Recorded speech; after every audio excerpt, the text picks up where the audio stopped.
So pag-uusapan natin sa lesson ngayon kung paano ba makipag-negotiate sa client ng tama. Hindi yung hulang-hulang mga negotiate lang or yung mga nakikita yung negotiation skills sa Divisoria.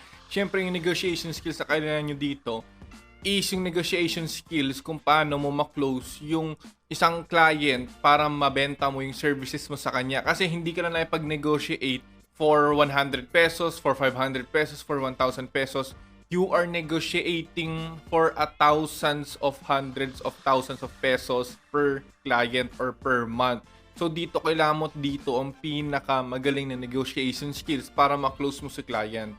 Hindi mo naman kailangan na sobrang galing talaga, pero kailangan mo ng basic skills or kailangan mo ng skills para ma-close yung client para mabenta mo yung services mo sa kanya. So, ang aking tip or ang advice ko para ma-close mo si client is magkaroon ka ng skill sa art of negotiation. So, panoorin nyo yung art of negotiation dito sa Google Drive link below. Pag napanood nyo yun, dito kasi si Chris Voss ay isang FBI negotiator. Siya yung number one negotiator kapag may problem or may crisis. Siya yung number one na nire-recommend para makipag-negotiate sa mga kriminal or sa mga negosyante. Siya yung ginagamit. Kumbaga, alam niya kung paano makipag-persuade, alam niya kung paano makipag-negotiate sa isang tao, gagamitan niya ng neuroscience at marami pang iba. So dahil dito sa course na to na pinanood ko kay Chris Voss at ibibigay ko sa inyo for free, dahil dito, na-enhance ko yung skills ko at na-enhance ko yung negotiating skills ko dahil sa kanya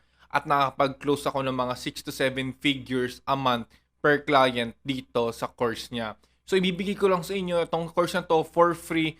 Ang advice ko lang is panoorin nyo siya step by step. Huwag kayo mag-i-skip dahil ito yung pinaka-crucial part dito. Kapag hindi ka nakapag-close ng isang client, useless yung empleyado mo, useless yung portfolio mo, useless lahat. So, para ma-close mo yung client is magkaroon ka ng negotiating skills at para ma-close mo siya.